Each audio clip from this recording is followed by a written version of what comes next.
السلام علیکم تمام ناظرین کو خوش آمدید۔ میں ہوں محمد عرفان برکاتی اور آپ دیکھ رہے ہیں چینل پاور آف عاشق رسول۔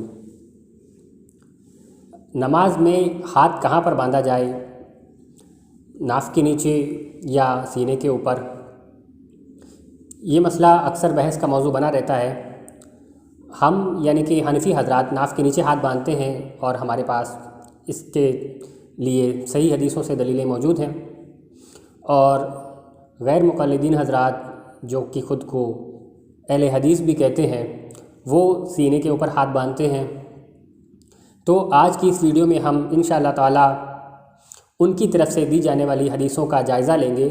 کہ وہ کس لیول کی ہیں اور کیا ان کی جو دلیلیں ہیں وہ صحیح ہیں یا ضعیف ہیں۔ تو چلیں اپنی ویڈیو کو شروع کرتے ہیں۔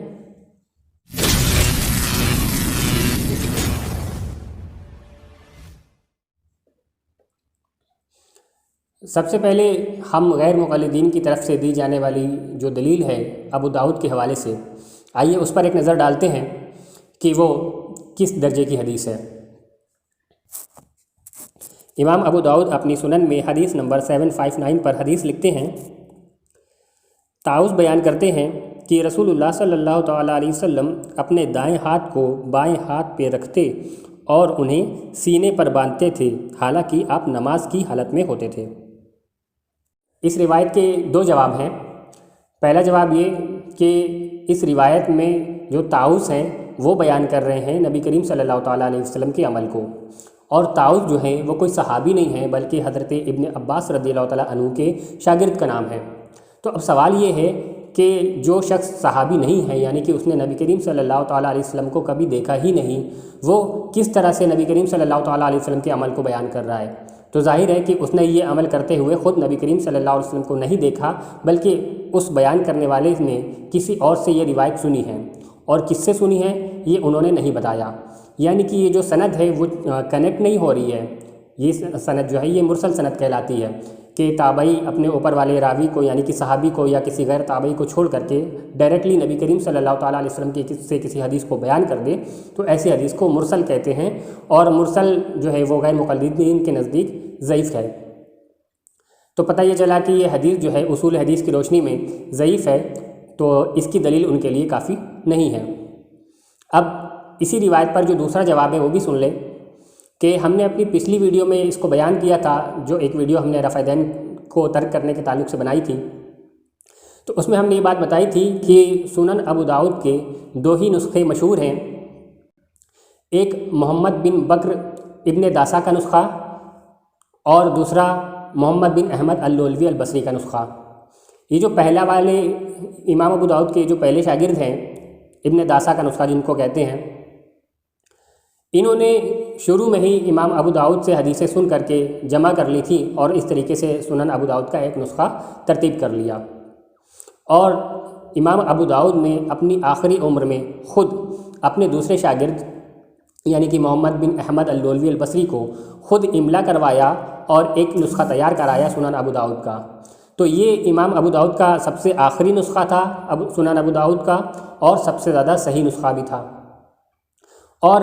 اسی نسخے کو محدثین نے بھی سب سے زیادہ صحیح قرار دیا ہے اور ان کا آخری نسخہ قرار دیا ہے۔ اور اس نسخے کے بارے میں بتا دوں کہ امام ابو داؤد نے جب یہ آخری نسخہ ابو داؤد کا لکھوایا تھا سنن ابو داؤد کا، تو اس میں پچھلے نسخے میں موجود بہت ساری چیزوں کو حذف کر دیا تھا۔ ان میں سے کئی ایسی روایتیں بھی ہیں جو پچھلے نسخے میں موجود تھیں، یعنی کہ ابن داسا والے نسخے میں موجود تھیں اور اللولوی والے نسخے میں موجود نہیں تھی۔ امام ابو داؤد نے بعد میں اسے ختم کر دیا تھا، اور اسی طریقے سے امام ابو داؤد کی کچھ جروحات تھیں جو پچھلے نسخے میں موجود تھیں، اور دوسرے نسخے میں امام ابو داؤد نے ان کو بھی حذف کر دیا تھا، انہیں ختم کر دیا تھا۔ تو یعنی یوں کہہ سکتے ہیں کہ جو ابن داسا کا نسخہ ہے وہ منسوخ نسخہ ہے، اور جو اللولوی کا نسخہ ہے وہ ناسخ نسخہ ہے۔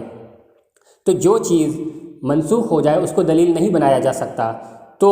یہ جو حدیث ہے، یہ جو روایت ہے طاؤس والی، جس کو غیر مقلدین اپنے طرف سے پیش کرتے ہیں کہ سینے پر ہاتھ باندھنا نبی کریم صلی اللہ علیہ وسلم سے ثابت ہے، یہ روایت اسی منسوخ نسخے میں موجود ہے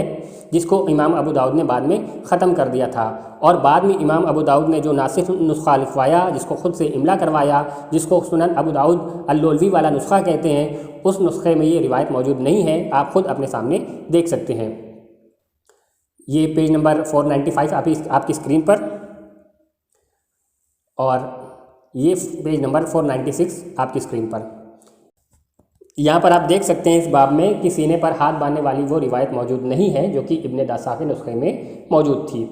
تو پتہ یہ چلا کہ امام ابو داؤد نے بعد میں خود ہی اس روایت کو سنن ابو داؤد سے ختم کر دیا تھا۔ تو جس روایت کو امام ابو داؤد خود ہی ختم کر دیں، پھر بھلا کسی کو کیا حق ہے کہ اس کو دلیل بنائے۔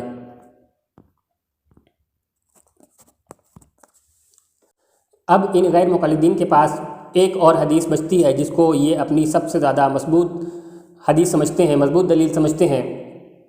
اور وہ حدیث کیا ہے آئیے اس کو بھی دیکھ لیتے ہیں۔ ابن خزیمہ اپنی صحیح ابن خزیمہ میں حدیث نمبر 479 پر حدیث لکھتے ہیں، حضرت وائل بن حجر رضی اللہ تعالیٰ عنہ سے روایت ہے کہ میں نے رسول اللہ صلی اللہ تعالیٰ علیہ وسلم کے ساتھ نماز پڑھی تو آپ نے اپنا دایاں ہاتھ اپنے بائیں ہاتھ مبارک کے اوپر سینے پر رکھا۔ تو اب آئیے اس روایت کا جواب بھی سن لیں۔ یہ روایت اتنی سخت ضعیف ہے کہ اس کو خود غیر مقلدین یعنی کہ اہل حدیث کے اسکالرز ناصر الدین البانی نے بھی اس کو ضعیف لکھا ہے۔ وہ لکھتے ہیں کہ اس روایت میں ایک راوی ہے مومن بن اسماعیل، اس کا حافظہ خراب ہے۔ تو اب آپ خود سوچیں کہ جس روایت کو خود غیر مقلدین یعنی کہ نام نہاد اہل حدیث کے اسکالرز خود ہی اس کو ضعیف کہہ رہے ہوں تو وہ روایت کس قدر ضعیف ہوگی۔ یعنی کہ اگر اس کے صحیح ہونے کا ذرا سا بھی چانس ہوتا، تھوڑا بھی احتمال ہوتا، تو یہ لوگ خود سے پوری کوشش کرتے کہ اس روایت کا دفاع کریں، اس کو صحیح ثابت کریں۔ لیکن کیونکہ یہ روایت اتنی سخت ضعیف ہے کہ اس کو اہل حدیث کے اسکالرز بھی صحیح ثابت نہیں کر پائے، اس لیے مجبوراً ان کو بھی یہ تسلیم کرنا پڑا کہ یہ روایت ضعیف ہے۔ اب ان کے اسکالر کے علاوہ ایک حوالہ آپ کو اور دے دوں، ویسے تو اس کو ضعیف ثابت کرنے کے لیے ہمارے پاس بہت سارے حوالے موجود ہیں،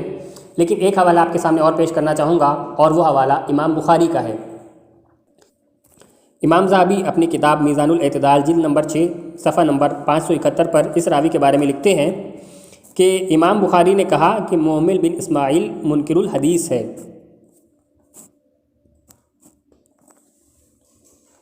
اب جیسا کہ ہم نے کہا کہ اس راوی کو ضعیف ثابت کرنے کے لیے اور اس حدیث کو ضعیف ثابت کرنے کے لیے ہمارے پاس بہت سارے دلائل ہیں، لیکن کیونکہ ویڈیو زیادہ لمبی نہ ہو اس لیے ہم سارے کے سارے دلائل آپ کے سامنے پیش نہیں کر سکتے۔ صرف امام بخاری کا حوالہ دے کر ہی میں یہاں پر اس بات کو ختم کر رہا ہوں کہ امام بخاری کے نزدیک بھی یہ روایت ضعیف ہے، قابل قبول نہیں ہے، اور یہ جو راوی ہے وہ منکر الحدیث ہے، اس کی روایت قبول نہیں کی جائیں گی۔ تو غیر مقلدین جو بات بات میں امام بخاری کا نام لیتے ہیں کہ امام بخاری نے یہ کہا، امام بخاری نے وہ کہا، امام بخاری کی ساری باتیں صحیح ہوتی ہیں، تو میں چاہوں گا کہ غیر مقلدین امام بخاری کی اس بات کو بھی تسلیم کریں کہ یہ جو سینے پر ہاتھ باندھنے کی روایت ہے یہ مومن بن اسماعیل کی وجہ سے سخت ضعیف ہے اور اس کو قبول نہیں کیا جا سکتا، اس کو دلیل نہیں بنایا جا سکتا۔ امید ہے آج کی یہ ویڈیو پسند آئی ہوگی۔ اسے زیادہ سے زیادہ لائک کریں، چینل کو سبسکرائب کریں، اپنے دوست احباب کو شیئر کریں، ہو سکتا ہے آپ کے ذریعے کسی کی اصلاح ہو جائے۔ السلام علیکم ورحمۃ اللہ وبرکاتہ۔